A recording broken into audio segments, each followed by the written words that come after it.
Bonjour Mélanie. Bonjour Lucas. Bonjour à toutes et à tous sur cette nouvelle édition de News TV Jeunes. Au programme, un travail sur les 4 éléments. L'eau, le feu, la terre et l'air. Pour nous, nous irons visiter la piscine bio de Rugue. Le feu avec les cuisines de l'hôtel-restaurant La Corne d'Abondance à Bourteroulde. La terre avec les mains de fée de Madame Guiwi et ses poteries.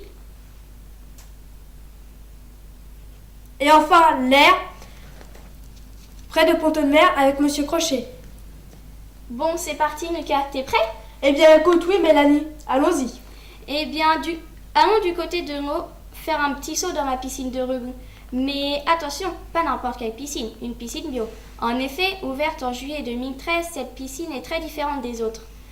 Plus naturelle et plus rare. Lucas Blondel et Aurélien Rivière se sont baignés pour nous.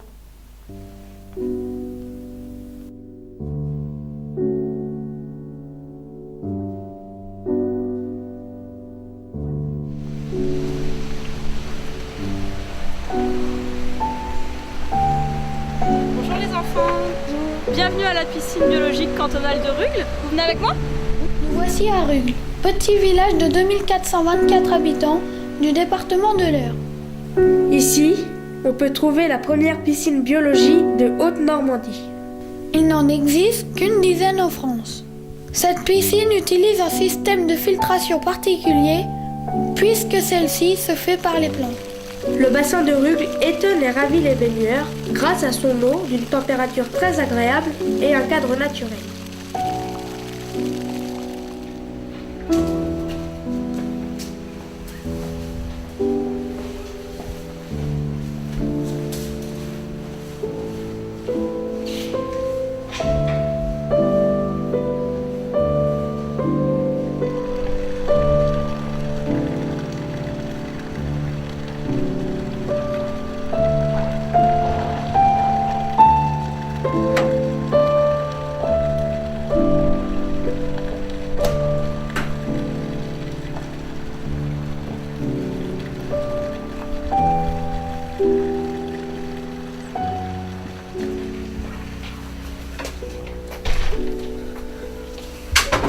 Bonjour Madame Farge.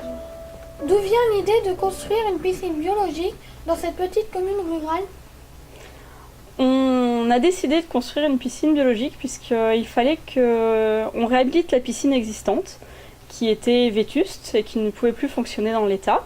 Donc on a fait un appel d'offres pour réhabiliter la piscine, au départ de façon traditionnelle. Et lors de cet appel d'offres, on a eu une proposition d'un bureau d'études qui réalise des piscines biologiques. Les élus se sont positionnés et ont décidé finalement de se tourner vers cette démarche qui était plus écologique et qui pouvait dynamiser le canton. Aujourd'hui, après son ouverture en juillet 2013, est-ce que la piscine a du succès? Oui, on a eu autant d'entrées que l'année précédente sur la même période. Il y a eu beaucoup de curieux, mais beaucoup de gens sont revenus car ils appréciaient vraiment la qualité de l'eau, la douceur sur la peau et le fait qu'il n'y ait pas de chlore, tout simplement. Pouvez-vous nous expliquer le système de filtration?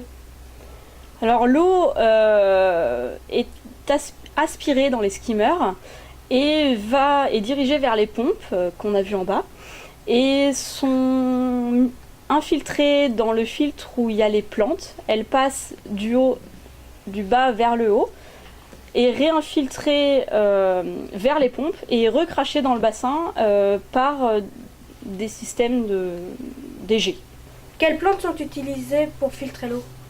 Alors on a une dizaine de plantes utilisées, principalement donc, des roseaux, différentes espèces, des joncs, de la menthe, et différentes plantes aquatiques peu diverses et variées qui font un traitement toutes chacune différent. Madame Farge, d'où vient cet aspect verdâtre? Le vert vient tout simplement du liner qui a été mis vert. Du coup, l'eau est bien translucide, mais par contre, comme le fond est vert, contrairement à une piscine traditionnelle où le fond est bleu, on a une impression d'eau verte. C'était un reportage de Lucas et Aurélien pour News TV Jeune. Et bien maintenant, Mélanie, intéressons-nous un petit peu au feu. Un petit creux? Alors allons goûter les saveurs de l'hôtel-restaurant La Corne d'Abondance à Bourteroud. En effet, ce restaurant un peu différent est aussi très riche en saveurs. Mélanie Juquin et Clément Dossa ont accepté de mettre les pieds dans le plat. Nous voici à Bourteroud, un village situé à 20 minutes de Rouen, au sud de la Seine, où nous allons rendre visite au restaurant La Corne d'Abondance. L'originalité de ce restaurant est de ne pas mettre de menu fixe, c'est-à-dire que ce sont les clients eux-mêmes qui composent leur menu. Les cartes sont élaborées à partir des productions locales. Ce restaurant propose des plats goûteux et une cuisine traditionnelle. En été, le restaurant ouvre sa terrasse aux clients pour le midi et le soir. Maintenant, allons à la rencontre de monsieur Jean-Christophe Devigne. Bonjour. Bonjour. Depuis quand existe votre restaurant? Depuis quand existe notre restaurant? Existe depuis les guerres napoléoniennes, c'est-à-dire les guerres de 1870. C'était une auberge à l'époque. Mais nous ne sommes ici que depuis 2007. Combien de couverts servez-vous par jour? En moyenne, une trentaine le midi. Et le soir, ça peut aller jusqu'à 20, 25. Alors bonjour, moi je m'appelle Maxime, voilà, j'ai 21 ans, ça fait 5 ans que je fais de la cuisine. J'ai travaillé ici en tant qu'apprenti, je suis parti 1 an sur Rouen dans un gastro. Et là je suis revenu, comme la place était libre, en tant que chef de partie ici. Combien de temps faut-il pour devenir cuisinier? Alors pour devenir cuisinier, ça dépend, parce qu'il y a 2 formations. Il y a soit l'apprentissage ou soit le lycée hôtelier. Alors le lycée hôtelier, tu peux partir sur 3 ans. Que sur l'apprentissage, il faut 2 ans pour un CAP et pour un brevet professionnel, il faut 4 ans. Pourquoi avez-vous décidé de ne pas établir de menu fixe? Parce que il est compliqué dans des jardins d'avoir des tomates au mois de février. Le développement durable, c'est pas un grand mot qu'utilisent certains groupes pour faire du pognon. C'est une raison de vivre. La raison de vivre, tout simplement, on est terrien, c'est-à-dire qu'on est de la poussière, on retournera de la poussière. Et entre deux, on a un rôle à jouer. Nous, notre rôle, c'est de dire aux gens qu'il il y a des saisons. Donc dans ces saisons, il y a des nourritures qu'on peut trouver, d'autres qu'on ne trouve pas. À partir de quoi élaborez-vous vos cartes? Alors on a des producteurs locaux sur un rayon à peu près de 30 km. Nous avons notre fournisseur de pommes, de citrouilles, de poires, tout ça qui est Eric Vendroute, qui se trouve à Bourteroud. Nous avons la ferme de la Housset qui nous délivre nos produits de canard, tout ce qui est saucisson, les magrets, les terrines. Combien de personnes sont employées au sein de votre hôtel-restaurant? 5, plus nous 2. Quelle clientèle fréquente ces lieux? Ça va être une clientèle d'affaires pour l'hôtel. Après, une clientèle de particuliers, de familles, beaucoup de familles. Et l'été, surtout des Anglais, Belges et Hollandais. Pouvez-vous nous décrire une journée type? On commence par le petit déjeuner, Oui. donc le matin, petit déjeuner à partir de 7h. On commence à 9h le matin. On fait la mise en place pour tout ce qui est plat jour, menu du jour et aussi ce qui manque pour la carte. À 11h, on va manger. À midi, on commence le service jusqu'à en moyenne 14h. Le nettoyage, la vaisselle, la plonge, répondre au téléphone, les commandes. 15h, 17h, une petite pause, si on peut. Ou alors là, après, on fait le travail, de la compta, des choses comme ça. Et on reprend entre 18 et 19h pour finir vers 21h, entre 21h et 23h en fonction de la clientèle. C'est Et reparti. entre deux, on accueille les clients d'hôtel Si. qui arrivent entre 16 et 20h. Pourquoi avez-vous choisi de faire ce métier? Par passion. Par rapport à de la cuisine. Nous vous remercions pour votre participation à notre nouvelle édition, le News TV Jeune. Merci. Merci à vous. Et merci et bonne continuation. Merci. Merci à vous. C'était un reportage de Mélanie et Clément pour News TV Jeune.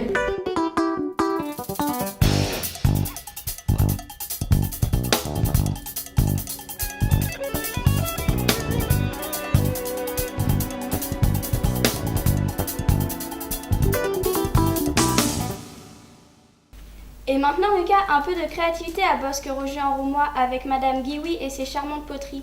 Un reportage de Céline Garnier et Élodie Pillard. Nous voici à Bourteroud, dans la région de l'Eure, et plus précisément à l'association Tuiles Poterie Briques du Roumois. Cette association, créée en mars 2003, a pour but de rappeler les racines de l'histoire de la céramique de cette région à travers la pratique de la sculpture. Elle organise des expositions, des conférences, des interventions en milieu scolaire et même des animations permanentes. L'association propose également, pour les plus jeunes, des ateliers de modelage terre et, pour les adultes, des projections débats sur les potiers de l'Eure. Depuis mai 2005, elle possède un atelier poterie dans le parc du logis de Bourteroulde, où elle tient un rôle majeur dans la préservation du patrimoine roumois. Partons découvrir cette pratique ancestrale. Bonjour. Bonjour. Bonjour, Gisèle. Pouvez-vous vous présenter ?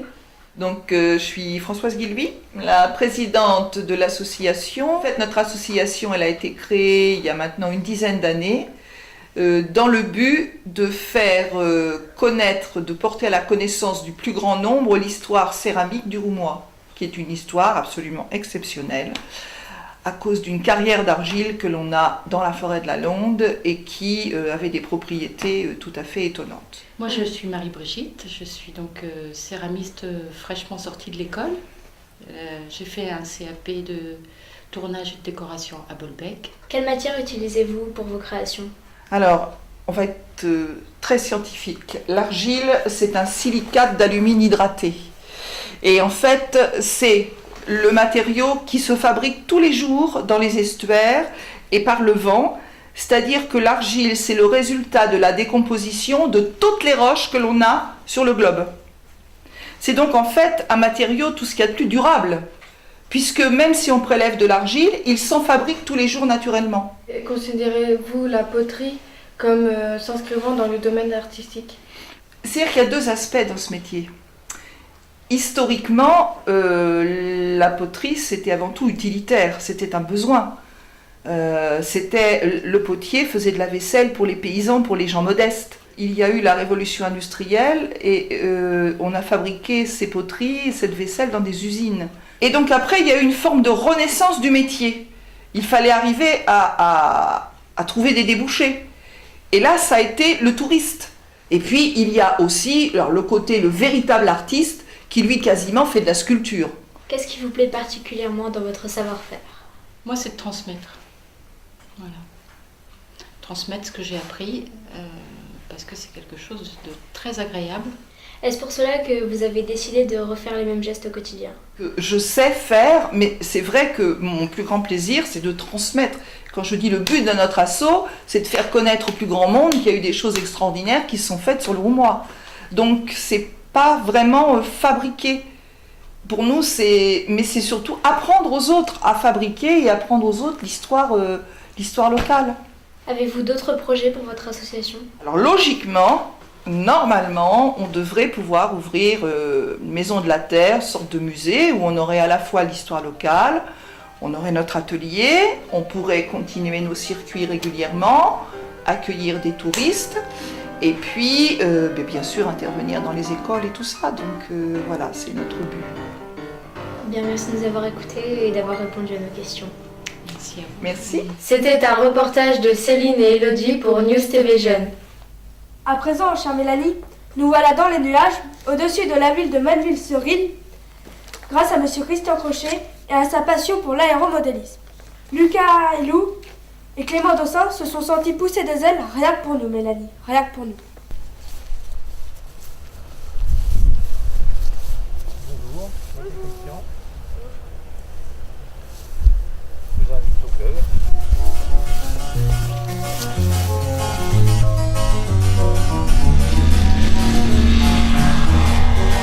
Alors celui-là, il a une particularité, c'est que c'est l'avion du club qui a été construit par 4 membres du club pour le club. C'est que tous les gens du club peuvent le piloter dans les concours pour utiliser les qualifications nécessaires. Every time, just like the last, on the ship, tied to the knots. Bonjour Monsieur Crochet. Bonjour. Vous êtes président du club d'aéromodélisme des Tontons Flyers, le CM Rillois. Oui, tout à fait. À quel âge cette passion vous est-elle venue ? Tout petit. L'aéromodélisme par lui-même vers 15 ans, mais l'aviation beaucoup plus tôt. Vers 5-6 ans, ça me travaillait déjà. Mais partagez-vous celle-ci avec d'autres personnes? En étant président d'un club, c'est quand même le but, c'est de partager justement la passion qu'on a avec les membres qui veulent bien rejoindre le club. Depuis quand cette association existe-t-elle? Alors nous l'avons créée avec quelques-uns qui restent encore au club en 1986. Y a-t-il un âge requis pour pratiquer ce loisir? Pas vraiment, on voit vraiment des très très très jeunes pilotes, mais l'idéal c'est de pouvoir tenir la radio, quoi. Faites-vous des compétitions? Alors oui, on pratique dans le club, on pratique les compétitions, notamment les courses aux pylônes, on fait de la course avec des petits avions. Je vous ferai voir tout à l'heure un modèle qui a fini 2e au championnat de France cette année. Quel genre d'avion aimez-vous construire? Les avions de la Seconde Guerre mondiale, les chasseurs de la Seconde Guerre mondiale sont assez intéressants, de par leur forme, côté historique aussi est intéressant, et un peu les avions de voltige. Cela coûte-t-il cher? Alors, dans l'aéromodélisme, il y a tous les prix. Ça part d'une centaine d'euros à plusieurs dizaines de milliers d'euros. À quel âge avez-vous créé votre premier avion? 15 ans. Quel était le modèle de votre première création?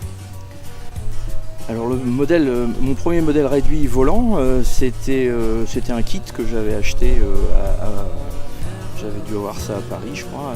C'était un kit complet avec la radio et tout le matériel qui allait avec. Et c'était très très cher pour l'époque. J'étais déjà apprenti et c'était 2 mois de salaire, quoi. Quelle était la plus grande envergure d'avion que vous avez créée? Celui-là, 3,50 m pour l'instant, et le prochain fera 4,35 m. Monsieur Crochet, merci de nous avoir accueillis et de nous avoir fait partager votre passion. Mais c'était avec plaisir.